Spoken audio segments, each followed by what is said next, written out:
Well, good evening, everybody. I think we are ready to get started.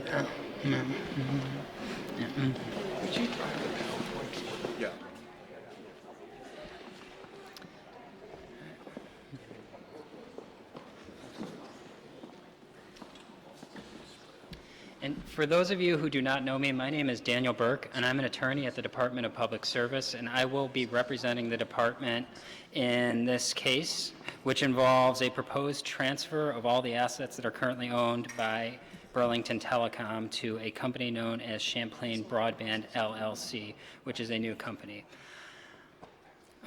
For those of you who are unaware, the Department of Public Service is an agency within the executive branch of state government. Our role is to represent the interests of ratepayers in proceedings before the Public Utility Commission.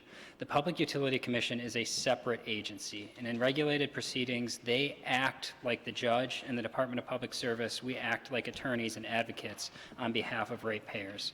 We will be participating in this case. We will have witnesses, and we will ultimately be making recommendations as to whether or not this proposed transaction should be approved.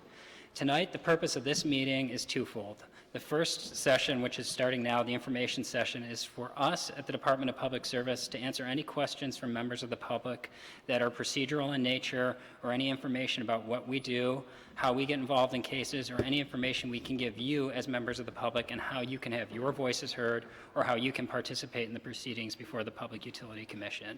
We're also hosting the joint petitioners in this case, who are going to be making presentations to discuss what the actual transaction involves. They're representatives from the city of Burlington who are going to give a brief presentation, and then representatives from Schurz Communications, who is the parent company of Champlain Broadband LLC.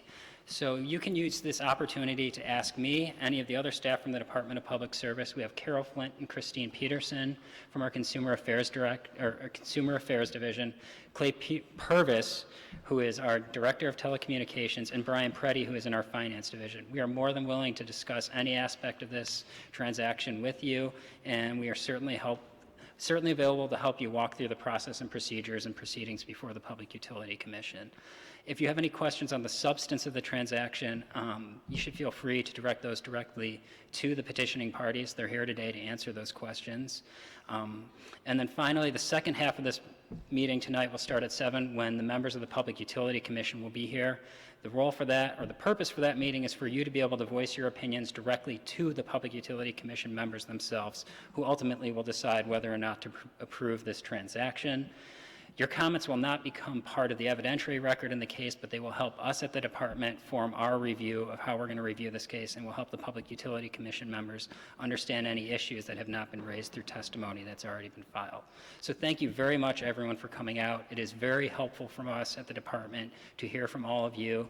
Ms. Flint put together an information sheet that is sitting in front of the door on a chair. I would encourage you to take that before you go. It has helpful information on how you can file comments electronically, either with us or the Public Utility Commission. And again, if you have any questions, feel free. At this point, you can ask us anything that you'd like. When the Public Utility Commission members are here, they really, because of their role as a judge in the case, cannot answer a lot of substantive questions. So this is your opportunity to really kind of dive into any information you'd like to hear about the proposed transaction. And now I think I'm going to ask Mr. Phillips, who's an attorney for the city, to come and do a presentation, unless anybody has any immediate questions. It's Mr. Phillips.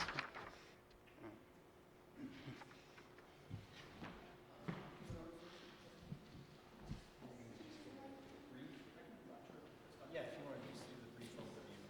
Sure. Go ahead.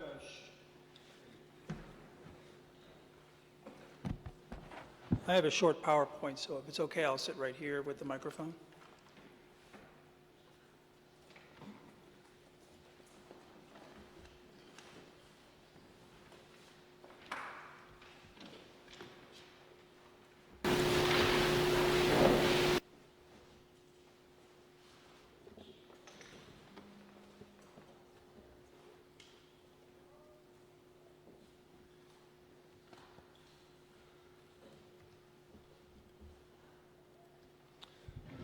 Well, good evening, and thanks everyone for coming out.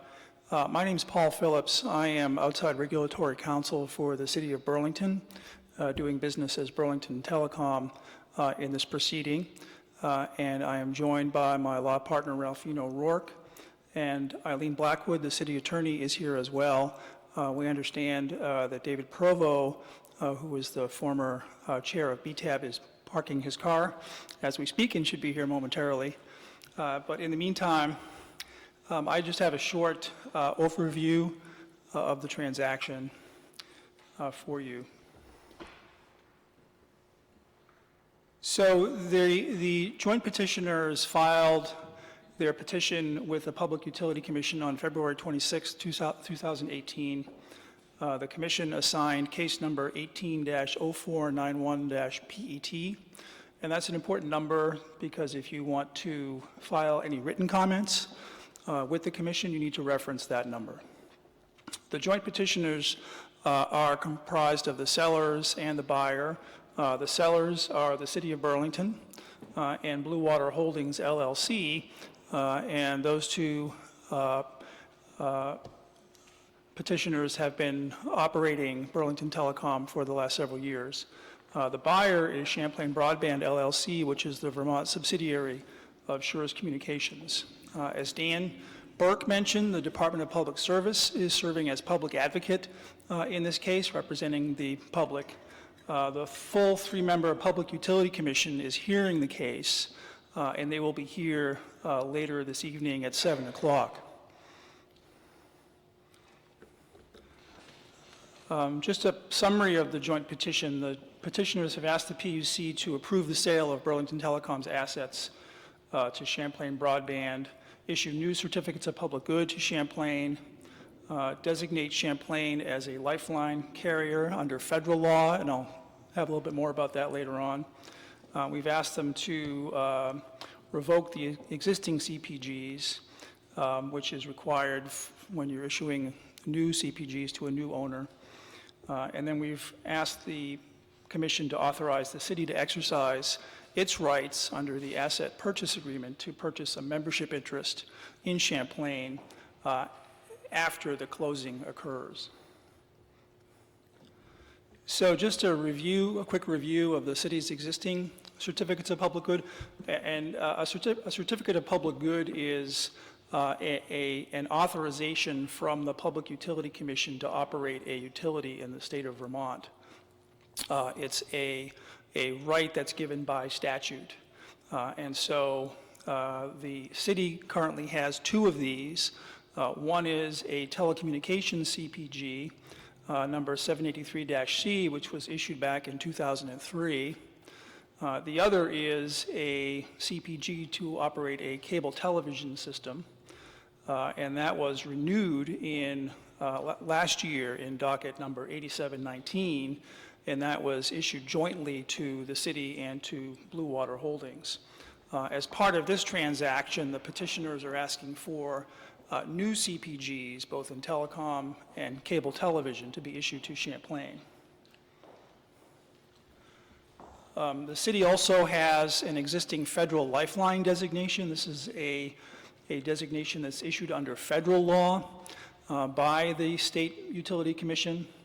It was granted last year in PUC case number 8883.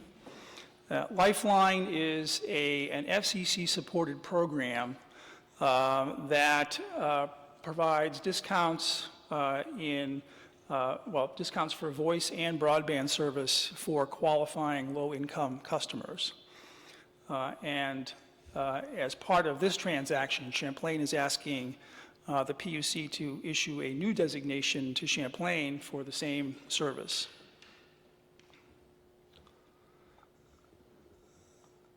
Under the asset purchase agreement, as I mentioned, the city has a right to purchase membership interests in Champlain. This would be a post-closing event. It's expressly included as part of the APA in section 8.09. It allows the city to purchase a minority interest in Champlain Broadband, LLC. What the APA actually does is it caps that membership interest at 33%. On February 12, 2018, the Burlington City Council adopted a resolution authorizing the city to explore that purchase and to seek PUC approval for that purchase. What's important to note there is that the City Council is exploring that purchase right. They have not yet defined what level of purchase would occur or when it would occur. The City Charter of Burlington requires the PUC to review any investment in a telecom or broadband venture, and so part of the transaction that's before the PUC right now is a request for the PUC to make a finding under the City Charter. The city is obviously supporting approval of the transaction. We've asked for that to be done as quickly as possible so that the employees of Burlington Telecom don't have to work and live under the cloud of who's going to be in charge. We think it's important for them to have certainty as quickly as possible with that. It's important to note that this transaction satisfies both the terms of the mediated settlement agreement with Citibank as well as the Blue Water Management and Sale Agreement, both of which were entered into with the city in 2014. The transaction maximizes the city's portion of the sale proceeds, and that's because the asset purchase agreement was signed before the end of this year. And so the Blue Water Management Agreement required that in order to get the highest possible level of proceeds for the city. Champlain, and you'll hear more about this in Champlain's presentation, will maintain all the existing local benefits of Burlington Telecom while allowing the new owner to make new investments in both the network and the services. And again, the transaction allows the city, if it elects to, after the closing, to acquire a minority ownership interest, which can include up to 2 seats on Champlain's governing board. So there would actually be some governing role that happens with that. Finally, the PUC, as part of this public input process, is also accepting written comments in addition to any oral comments that you might want to make tonight. And there are 3 ways to do that. One is by going to the Commission's website, which is up there. You can also email the Commission's clerk, or you can use snail mail and write directly to the Commission in Montpelier. And again, it's important to refer to the case by its number so that they can properly file those comments. Paul, can I have a point there? Dan. The PUC system is a new case management system for the Public Utility Commission. It's been up for about a year. If you file comments to the PUC system, all the parties that are involved will get copies of those comments. So they won't just go to the Public Utility Commission. We at the Department of Public Service will get them, and the attorneys for all the other parties, including the interveners, will get those. Right, so if you go to the Commission's website, epuc.vermont.gov, and then you enter in the case number, 18-0491-PET, there'll be a tab for public comment, and there'll be a text box there, and you can write your comments to your heart's content and submit them, and they will then go automatically to all the parties in the case. So thank you again for coming out. This is an exercise in democracy, and you're exercising good citizenship by coming out tonight, and I want to thank you for that. I see that David Provo has come into the room, and so I would like to have David come up, and David, you can stand at the podium if you'd like, and continue the city's presentation. So thank you.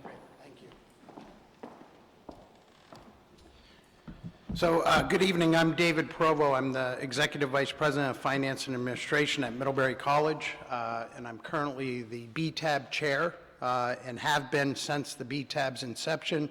And prior to that, excuse me, I was Chair of the Blue Ribbon Commission. So I'm going to take you back to 2009, how I got involved. I was working at Champlain College at the time. Champlain College was a customer of Burlington Telecom, probably one of its top 3 customers. And Burlington Telecom was a critical part of our infrastructure at Champlain with programs in cybersecurity, digital forensics, game, and the requirement for high-speed bandwidth. And having a local municipal-owned fiber company was a great asset to us. So I was called at that time in November 2009 while the city was contemplating taking what was $51 million in total debt related to Burlington Telecom and refinancing it to $61 million. And was asked to serve for 3 months to try to figure out what was going on. The Blue Ribbon Commission was formed at that time. It was 4 public representatives, volunteers to serve on this, and 3 city councilors. And so we set out our work in that 3-month period, and we found due tos and due froms in the financial statements of the city and Burlington Telecom, and it was then identified that $16.9 million of taxpayer dollars had been used from the pooled cash fund to help with the expansion of Burlington Telecom. So the Blue Ribbon Commission was charged with recommending a path forward. That recommendation that came in February of 2010 to the City Council suggested that the Burlington Telecom fiber system was a significant value to the citizens of Burlington, but at the time we could place nowhere near any value of the $61 million that was being asked to leverage this asset. So we had a recommendation that, and at the time, Citibank was looming and wondering what the deal was on the appropriation of the payment to Citibank. So fast forward after our recommendation, which was to figure out a way to find a partner or a buyer of Burlington Telecom to work to try to pay back the taxpayers as much as we could find and bring in an interim manager to run Burlington Telecom to maximize and really focus on increasing the people that were buying the services. And over the last 8 years, that has happened. The company remains very strong now. Subscribers have increased every year during that period. And we set out our course, and the B-tab was formed, which then now includes 4 city councilors and 5 citizens. And players have changed. Other than 2 city councilors and I are the only original ones that started this now almost what will be 9 years ago in November. And we began a process to establish criteria to find a buyer partner for Burlington Telecom. That work included a lot of public forums and really soliciting the public on the criteria, what was important in finding that buyer and finding that partner. We set out with an RFP process, and we were pleasantly surprised. We received 8 written offers for Burlington Telecom, including Schurz and including 7 others. The B-tab narrowed it down to 5 through the review of the proposals, and we invited 5 firms to come in and make presentations in public forum. And we then narrowed it down to 3. Schurz ultimately was selected. As what was recommended to the City Council was a few buyers that could meet the criteria that we sent to City Council. This decision was ultimately the City Council's decision and not B-tab's. City Council did end up selecting on Schurz based on our evaluation and our due diligence. I and a few other team members did visit Schurz out in the Midwest, and we visited one other of the finalists, which was Ting, and we were in communications with KBTL through that process. We, both from the original charge of Blue Ribbon Commission and the B-tab feel we have found the right partner. Given Schurz's background and role of being in small communities, family-owned business, we think it's a very good match for Burlington to allow Burlington Telecom to continue and be the resource that we see the value. And that is this fiber to the home. Burlington was ahead of its time. What we probably didn't do appropriately is the due diligence on the cost to pull that fiber to every residence. But we have it, and it's here. And we want to capitalize and use that fiber to the home for the next few decades. So finding a partner who has the financial capacity and the telecom experience was really critical to our criteria. Ideally, we would have found a local owner. That was the one criteria that we probably fell short on. We felt Schurz came to the table with a proposal and a background that most aligned with what we were looking for. So I want to just talk a little bit about the numbers. So we owed $51 million, 16.9 to the taxpayers and 33.5 million to Citibank. And we had less than 4,000 customers. We were, forget about an EBITDA producing of $10 million. We weren't producing revenue of $10 million. So the contemplation of leveraging $61 million in debt really scared us. I'm a CFO, a CPA, that made me very nervous. And our fear was that the exposure to the taxpayers would only grow. So the workout with Citibank of taking the $33.5 million and settling for significantly less and bringing in Dorman and Fawcett allowed us the time to prop up Burlington Telecom and get a fair value for it. And Schurz and the other finalists gave us made offers of what Burlington Telecom is worth. It's well short of the $61 million that was contemplated back in 2009, but it is what Burlington Telecom is worth today. Could it ever get to that value if Burlington had not been in the position where it was forced to do this by the Citibank agreement? Possibly, but we're not in a position, we weren't in a position in this last 8 years to gauge and make that decision. So we were searching someone who would pay that value, would pay a fair value, would align well with our criteria and what the mission of Burlington Telecom is and represents to its businesses and its citizens and its residents, and we believe we found the right partner. I know there's been a lot of discussion about, but David, the deal that you're proposing doesn't fulfill the goal of returning the $16.9 million to the taxpayers. And it can't. That would have to be a number in the 60 millions to be able to achieve that. And it's time that we move to the next chapter of Burlington Telecom with this right partner who does align well with what we think and view as Burlington Telecom and the value. We believe the work of the BTAB and the work of the City Council and the team at Burlington Telecom prevented the taxpayers' liability from growing from 16.9 to a number much larger. If we had to settle with Citibank at $33.5 million, that would have been catastrophic to Burlington and its citizens. So I'll stop there. Like I said, I've been involved in this 8 going on 9 years, so I am available for questions through this process and would be glad to entertain. I've committed to the city that as long as I'm in Vermont, I'm committed to seeing this thing through.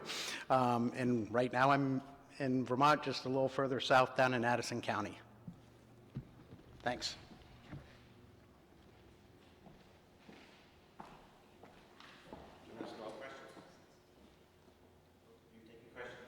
I don't know the process. Okay.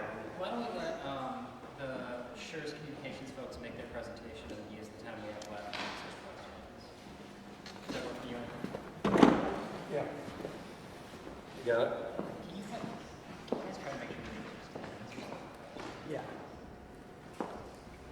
Yeah. Good afternoon. I'm Todd Schurz. I'm the president of Champlain Broadband and the president and CEO of Schurz Communications. We have a longer deck than the city, but we will work quickly through it because we want to make certain you have time for questions. You'll give me the signal at 10. Thank you. You ready, Chris? Let me begin that a lot of what you'll be seeing in the slide deck is consistent with the testimony we filed with the PUC as well as the BTAB criteria. And if you go to the Burlington Telecom site, there's a lot in there about the sales process, and this is consistent with those commitments. So, quick executive summary, and I will cover all of this in more detail. Burlington Telecom will continue local decision-making authority under Champlain, which is a subsidiary of Schurz. Their commitments to public good, which is to multiple stakeholders. Really what we want to do is we want to keep the best of a local Burlington Telecom and then provide the assets and the expertise and really the collaboration of a larger group. That is the way we like to work. Alignment of vision and values by multiple stakeholders. The financial strength will cover, and they'll cover other key elements of the petition. Next slide, Chris. So how do we get interested in Burlington Telecom? And I want to start with Hiawatha Broadband is based in Winona, Minnesota. And Hiawatha had done a lot of consulting for BT in different times. Gary Evans was the CEO of Hiawatha and did a lot of consulting for BT. Hiawatha reached out to us and said, we think you might be interested in BT, and they're about to start a process. We've long admired Hiawatha, and actually in the middle of this process ended up acquiring them. And we think that will actually enhance the value of BT. We look at that. We're impressed by the staff, we're impressed by the technology, we're impressed by the community.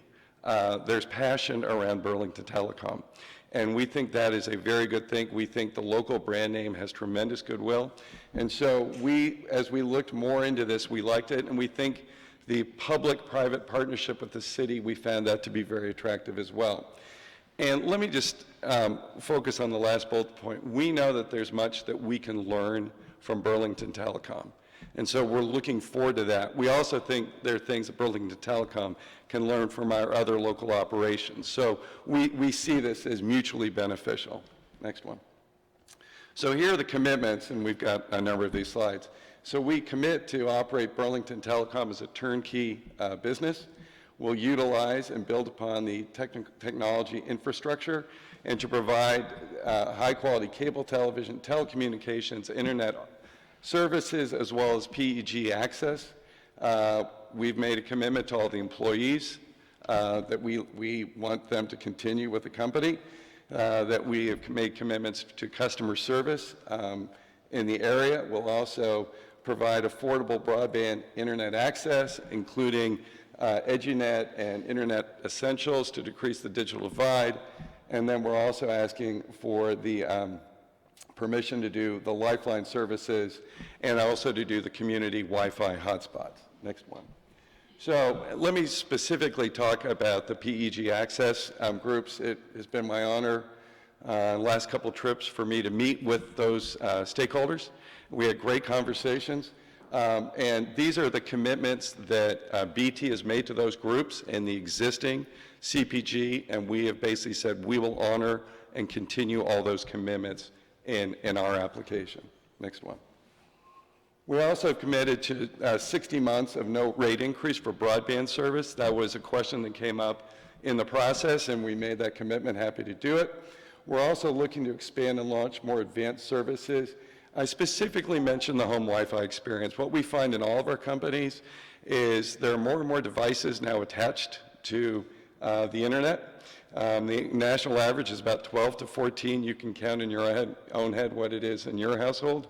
And this is a key issue across the industry, and we are looking at a lot of things because we want to make certain that that is thoroughly addressed. We've given the city an option to purchase up to a third membership interest with the right to appoint 1 to 2 board members depending on the amount of interest that the city chooses to purchase. And we will fully support the net neutrality principles of transparency, non-discrimination, and no blocking of internet services or paid prioritization. Let's do the next one. So let me tell you, who is this company that Champlain is going to be a part of? Because we haven't had a whole lot to do it. And those are the 4 operating entities that we have today in the different communities and locations where we are today. And let's do the next slide too. And you can see that it's 150,000 homes passed, 71,000 high-speed data customers, 55,000 video, voices 35,000. You can see the customer relationships and the miles of plant and fiber. So we have some expertise in the organization, and our companies collaborate a great deal. So the decision-making will be here, but they'll have access to this expertise. And that's really what our goal is. If I had to summarize what we're really trying to do is let's combine the best of the local and the best of these shared resources to provide the best for the customers and community. So that's really the commitment. We have a decentralized management, and local decision-making is a key value, and I will run through the company's values shortly. BT has a great reputation for service. We don't want to lose that. And so we made some commitments to continue things as they are, as well as to look at ways to enhance that. And so that is what we are trying to do. We've made a commitment, again, to retain the local workforce and leadership team. We think that continuity is important to maintain the level of service to customers. We'll leverage the experience of our other broadband properties, including HBC, to help BT. I will tell you the HBC team and the BT team are, they've already started conversations, and they've been constructive, and we're delighted by that. And we'll retain the name Burlington Telecom. Let me just stop and say none of our local companies has the corporate name. And that's not because we're ashamed of the corporate name, that's because we believe in the primacy of the local brands and how to best serve customers. Let's do the next one. So a quick history of the company. Our website is fairly dry, so I'm not going to go through all of it, but we began in 1872 with a newspaper in South Bend, Indiana. Those are the two brothers-in-law who were the original entrepreneurs. And then we got into radio when radio began, and television when it began, and we've been in broadband and cable for about 50 years. What's not on the slide is we actually built the original system in South Bend, Indiana. So we've been around this for a long time. In 2015 and 2016, we sold, we got out of the broadcasting industry. We didn't like where it was going. It was hard for a company our size to do the things that we wanted to do. And we said we are going to spend more time in broadband and really are committed there. Today, we still own 10 daily and 6 weekly papers, so we're still in publishing and content creation. We have broadband systems in 4 markets, a hybrid cloud services provider, and multiple digital properties. So we have a very broad view on media and telecommunications as a result of that, and we're still a family business. So I'm 5th generation in the business. We have 4th, members of the 4th still involved, members of the 6th generation engaged. So it is still a family business from the heirs of those 2 guys. And that photo and kind of, that's what we look like today as we've grown. We're still privately held in a family business. And I want to talk about, there's a place for public companies that's very important. There's a place for private equity that's very important. We're a family business, and it operates a little differently. And when we talk about maximizing value, we use the word maximizing values, because there's multiple things that we want to do. And so, and I'll get to the values later, and the mission there is really all about next generation. And it's not just next generation of owners, it's customers, it's employees, it's communities. So it's multi-stakeholder and multi-generational by its very nature.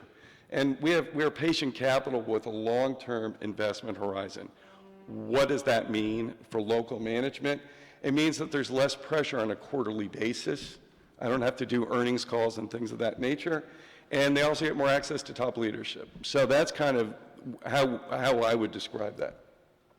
So here's the company vision statement. I'm not going to spend a lot of time there since, I'm not going to spend, let's go to the next one. This, if I have to spend a slide, this is what we really care about. In our company, we talk a lot about the values. The employees know that they can hold me accountable to the values. And these are the things what we're trying to do and stay true to within the organization and everything we do. And so let me go to the second from the bottom. Our roots are in journalism, so we're now in businesses other than journalism, but the values of integrity and honesty are really core to what we do. And we basically say, those aren't going to be sacrificed for any of the other ones. Let's do the next one. So as I do our values, they really begin first with a customer. You start there. That's really where everything goes. The next, the values focus on the employees and what kind of environment we want to provide for them. That we want to be a good corporate citizen. That's one of our core values, and we try to do that in all of our communities. And we know that it's hard for us to thrive as a company in a community that's struggling. So we want to have shared success. How do we work together? We help each other out. We hold each other mutually accountable. We collaborate. We think many decisions are made best when made closest to the customer and to the community. Integrity is not for sale. Family business is who we are. Next one. I'm going to skip that one. So let me chat a little bit about the financial strength, because that was one of the issues that came up. Our offer for BT has no financing contingencies. We have over $75 million in capital available, so we are ready. As soon as the regulatory approval is done, we are ready to complete the transaction. The city, as part of this process, had an independent CPA assess a number of the bidders, and they found us to be a very strong financial organization.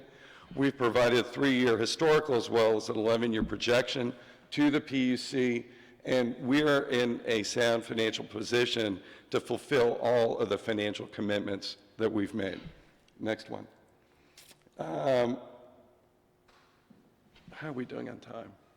Yeah, let me just say that in the petition, there are a number of key elements, which were also the BTAB criteria. This document will become public, and we have slides that really address all of those more specifically, the ones that are really here. Let's go to the last slide. And we try to address those. In summary, that's a good last slide. Let's start there. We meet all the criteria sought by the city. BT will join a larger, localized, and family-owned business with 50 years operating experience in these industries. BT will remain closely affiliated with HBC. And I think that will be very important as we finish the build-out in Burlington in the next year or two, as well as come up with solutions to meet the people where it's more difficult to reach them.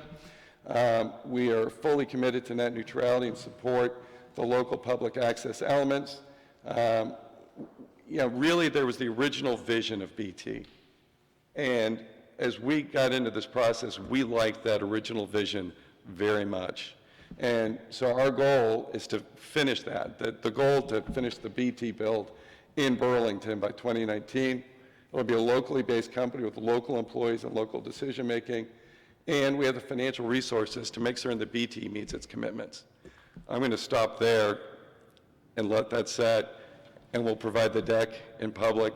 But I think now's a good time for Q&A. Is that great? Thank you, Chris. So for those of you who showed up during this presentation, I'm Dan Burke. I'm an attorney from the Department of Public Service. At this point, I'd like to open this session up to questions either for me or any of the presenters from the city or Schurz Communications. And if you have any questions, I'd ask that you come up to the table, to the microphone. CCTV is currently broadcasting this live.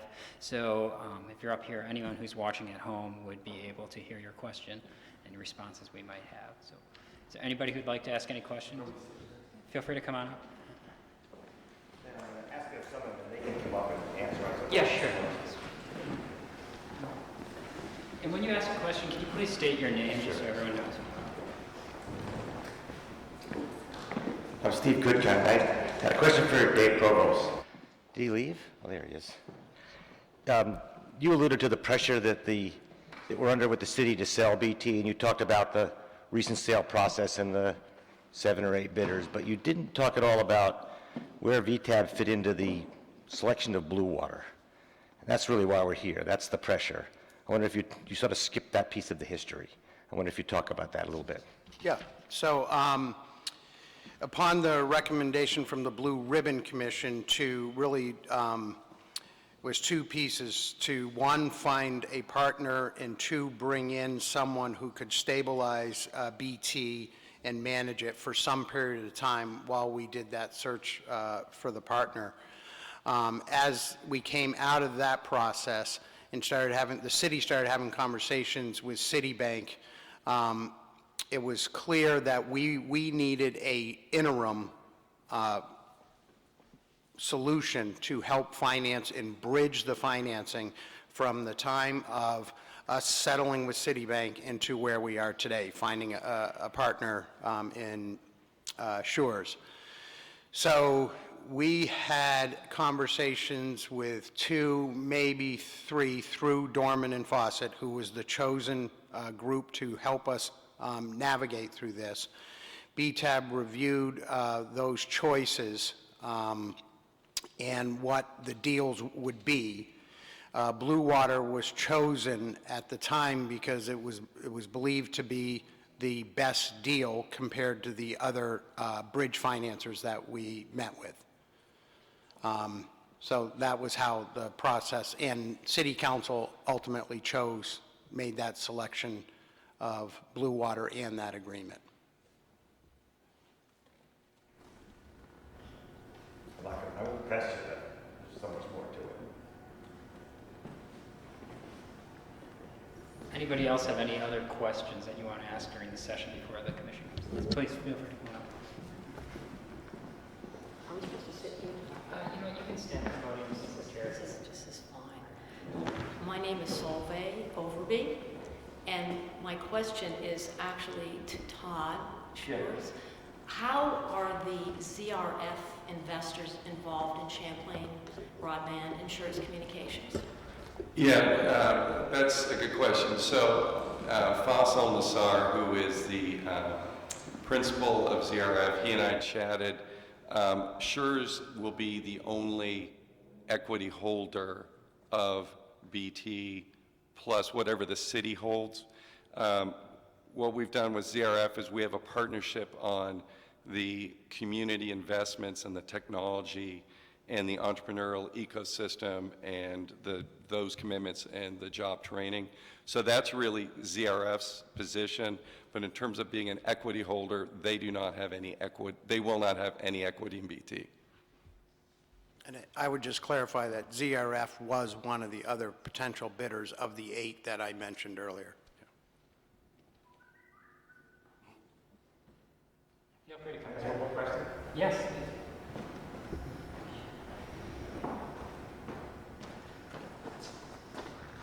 I'm not sure, Dave, you may know the answer, but when the city settled with City Financial, it was a $10.5 million settlement. Blue Water provided a loan for $6 million. Where did the rest of the 10.5 or the $4.5 million come from? I have that answer not in front of me, but I can get that information. I don't want to misspeak to the actual dollars. And I would just add, Mr. Goodkind, that you're a party in the case, and so it's an adjudicative proceeding before the Public Utility Commission, and you'll have an opportunity further on in the case to make formal discovery requests and get answers under oath from the parties. So that might be a better way to answer that question.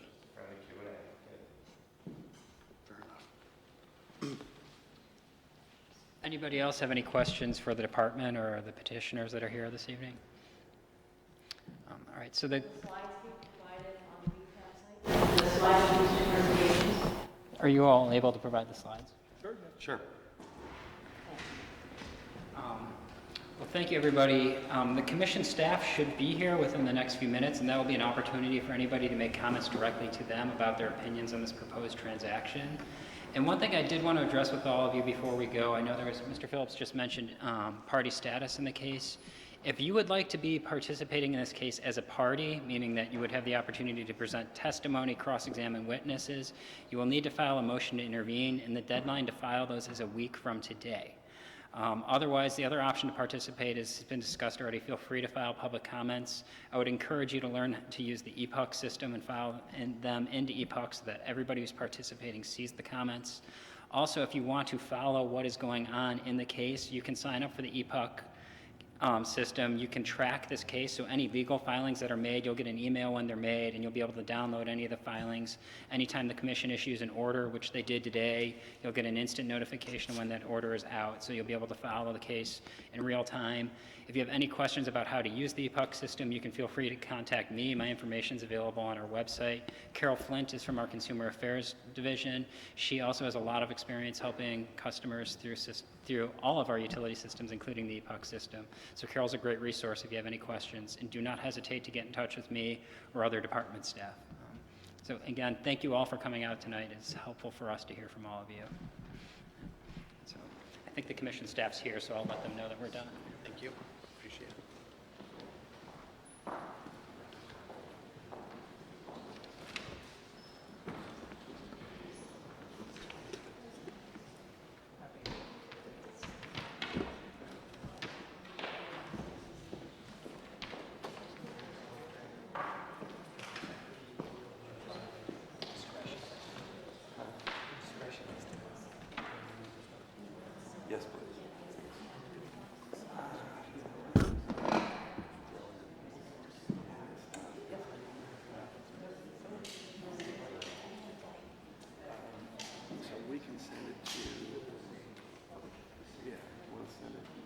Send it to Stephen.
Good evening.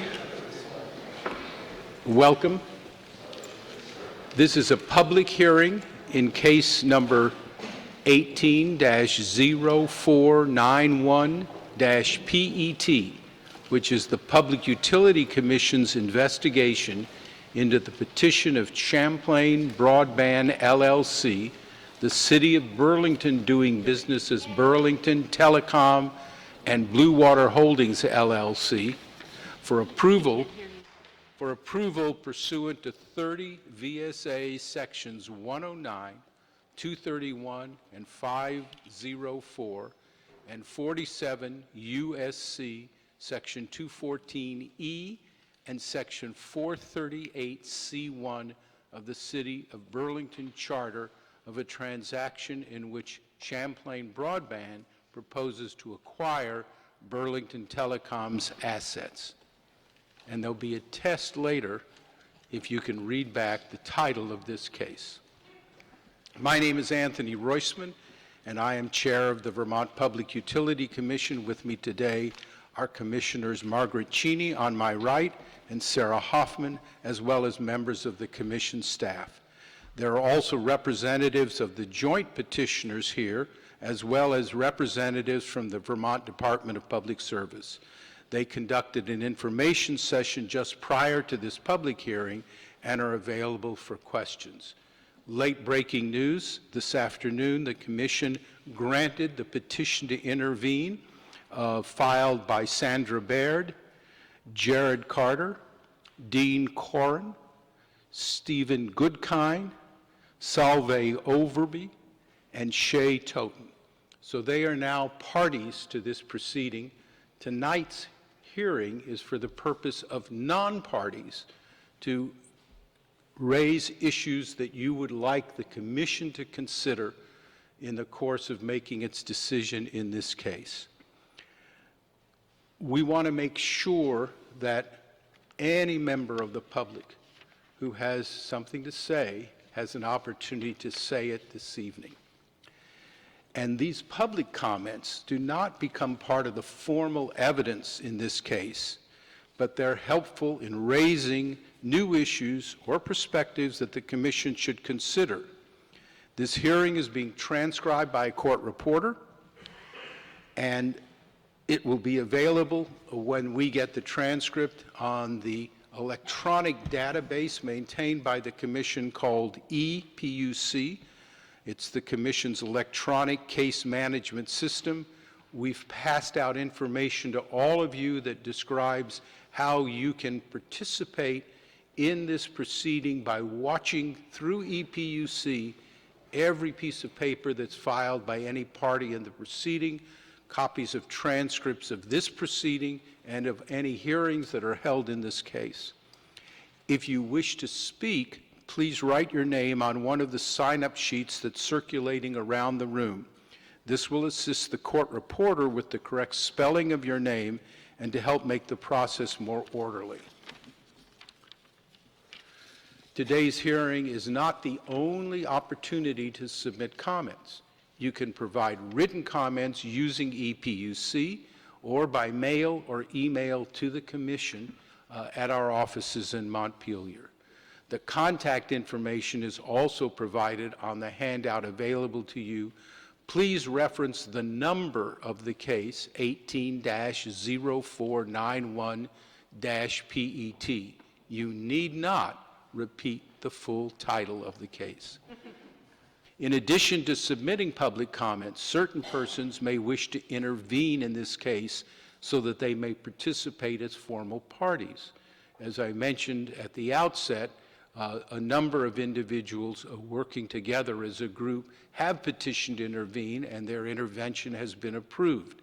But further petitions to intervene may be filed with the Commission, and the procedures for doing that are also set out in the Commission's website, where you can go to get information or even call the Commission's office. The deadline for filing petitions to intervene is May the 16th at 4:30 in the afternoon.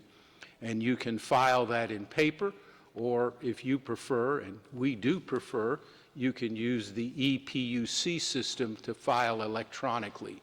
If you use that electronic system, it automatically takes care of providing notice of any piece of paper that you file in the case to all the other parties in the case, and you don't have to make a service of them through the mails or email. The procedural schedule for this investigation is printed on the back of the Commission's handout. That is a tentative schedule that we have set based upon the participation so far of the parties and proposed parties that appeared at a pre-hearing conference that we held several weeks ago. That schedule might be changed based upon input from others or new petitions to intervene or both. Over the course of this investigation, the Commission may direct the petitioners to respond to the issues that you raise at this hearing. At various points in this proceeding, the Commission will also ask questions that may be based on your comments. When the Commission rules on whether to approve the proposed transaction, we will issue a written opinion that addresses the issues raised by the public and that explains the basis for the Commission's ruling. We'll now open the floor to public comment. If you would like to speak, please step forward to this microphone, and I'm advised in order that you will be recorded properly, you should speak close to the microphone. The first two names here. All right, and we have two names already. We do have two names already, but if you'd like to sign up, Elizabeth Schilling over here has a clipboard that you can sign on. All right, so Barbara, is it Wyroth? Weirroth. Okay, thank you very much.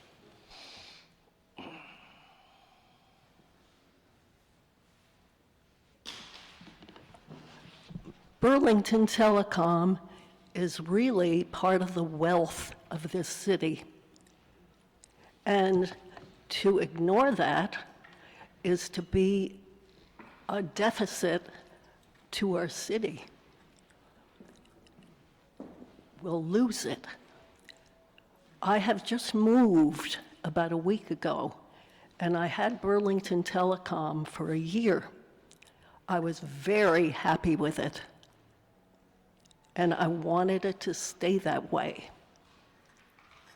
And I know that it won't if a corporation takes over, because I've seen it many times over the many years. For example, I just called up Comcast to try and get a land phone. And whoever answered said, "Oh, yes, we have that. It's $14 a month." And I said, $14? And she said, "Oh, no, wait a minute, because I have to ask something from someone here." So she's gone for quite a while, comes back and says, "Oh, I'm terribly sorry, but I quoted it wrong. It's $44 a month." And I said, "Okay, the way I explained it before, is this the same as my explanation was that you're referring to?" And I said, "Well, do you plug it just into an outlet and into your phone, simply the way it has been done?" "Oh, yes, yes, yes." "Okay. Oh, sorry, wait a minute. I have to speak to someone else." Then she comes back and she says, "Well, it takes a modem to do that, and it'll be $44 plus $10 a month plus taxes, and it amounts to $70 a month." And so this was not the first person I spoke to, because I got answers like, "Oh, anything you want, anything you want." And I felt like saying, "Yeah, the Brooklyn Bridge?" Because, obviously, I didn't know too much about technology, because I was asking for a land phone. And so this is the response I got. Then I called another Consolidated, which is going to be down the street here. I couldn't even get through. Their doors were locked, so I couldn't go over and present myself personally. And then when I finally did, they had no such thing. So anyhow, and I even said, well, this is, I'm going to start with a phone, but I may take an internet too. And so that perked up their ears. But I got nowhere with anybody. And I can see that happening here in Burlington, where we had something that was really good. I'd like to see it come back and to have it as a co-op so that we can all have a chance for something good.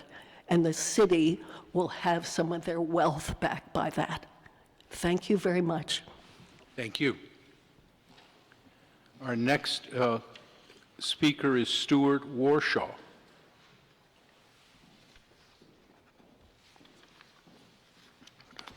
Hi, I'm a resident of Burlington, and I am a customer of Burlington Telecom. The only thing that I would love to see is a current set of financial statements of Burlington Telecom. It has seemed like nobody has seen what the earnings are, what the power, or what the financial condition of the company is. The other thing is, it would be great if in looking at this, you take a look at the value of Burlington Telecom relative to the rest of the market value of a comparable company today, and also consider what's happening today and what its future value could really be, because it is an incredible asset, and it is great to keep it in this city. And then there's the issue of net neutrality, and I think that the city of Burlington certainly cares an enormous amount about keeping its independence. Bless you. So that's my only request as you go through this process. Thank you. Thank you. Next, Louise Brill.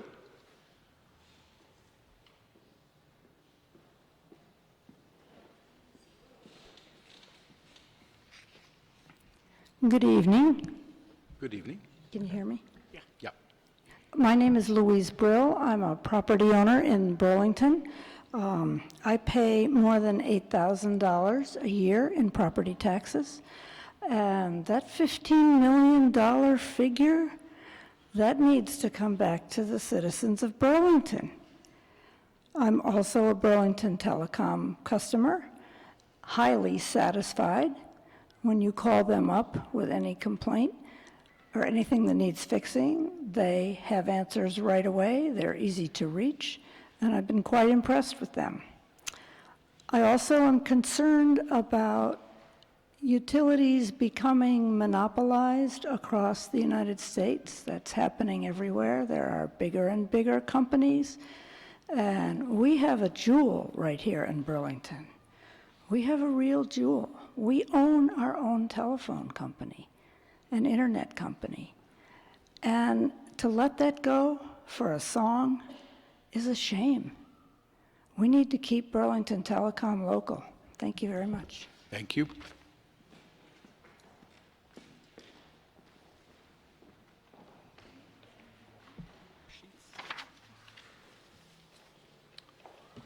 Louise Andrews.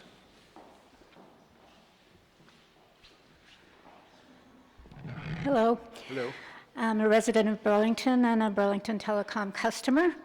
And actually, I was a Burlington Telecom owner before this deal was made. I was very proud that the company belonged to me and the other residents of the city of Burlington. Local control is very important to me.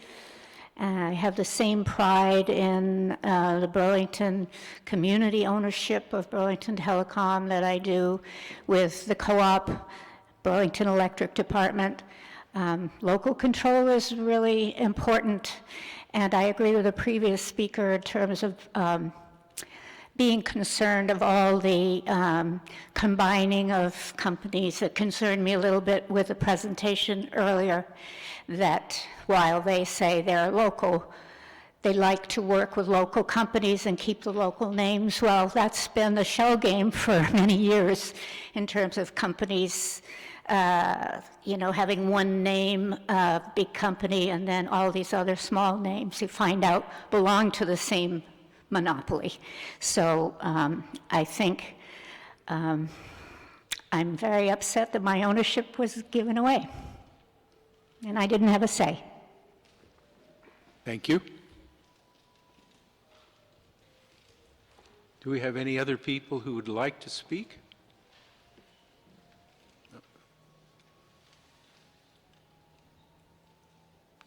Two people just came in.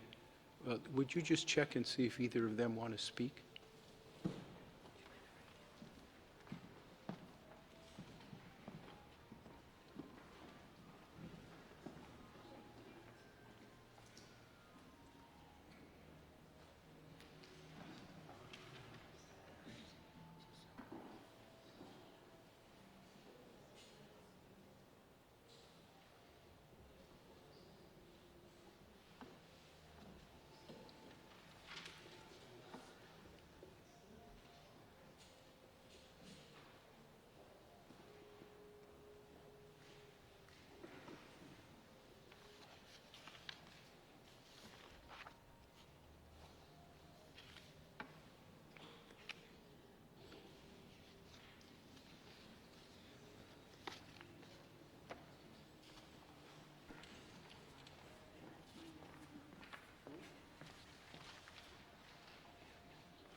Okay, so this person's already spoken, we're just using Okay.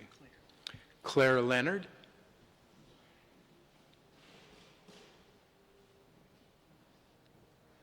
Hi, I've been a resident of Burlington since 2002 and a Burlington Telecom customer for as long as I've been able to.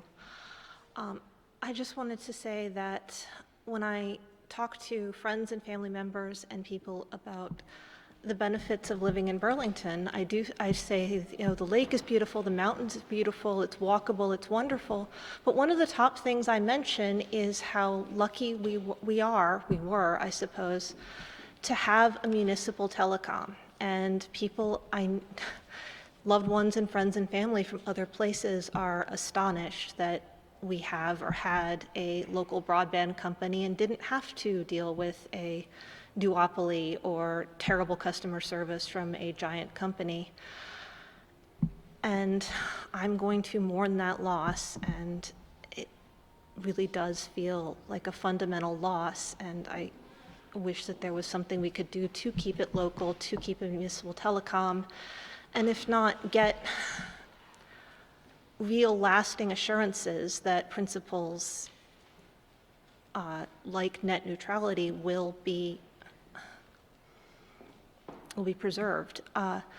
I've read a number of what comes to mind is an op-ed written by, I don't know exactly the official, in Concord, Massachusetts, speaking about how the best bulwark to preserve net neutrality is local ownership and municipal telecom. And when I read that, I really did mourn, because that is something that Burlington has and not many places do, and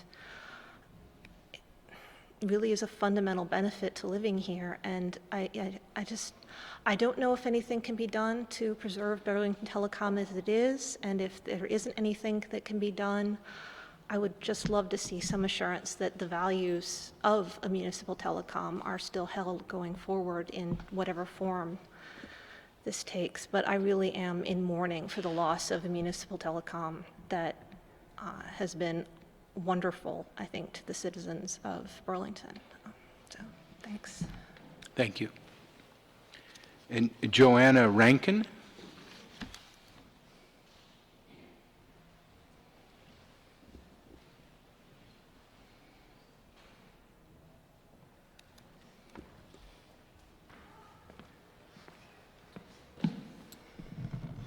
Thank you for this opportunity to speak before you. I think that I was one of the very first subscribers to Burlington Telecom in our part of the city, and we eagerly waited for the fiber to come down our street. And once fiber was installed, we slowly became prouder and prouder that Burlington had its own telecom company.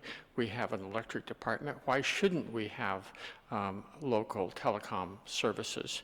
And so it was later a shock when the city council made the decision that it did, it didn't seem to be a very well motivated or even proper decision to be sort of made behind or aside or something of that sort. And so, and what led up to that, I found very disturbing that people were talking about cooperatives as being unreliable, and that if it didn't fall into the hands of a for-profit company, perhaps the city would be sued, and all sorts of stuff like that was floating around, it seemed to me, from reading the press at the time of the decision. I would hope that the Public Service Board would be very judicious in defending the idea that Vermont residents should have the prerogative to configure their affairs with utilities with local utilities. Other towns have local utilities. Why shouldn't Burlington have a local utility? I strongly urge you to make that kind of decision and to help repair what in my mind from reading the press was a bit of flawed process that got us to this point. Thank you. Thank you. Do we have anybody else who'd like to speak?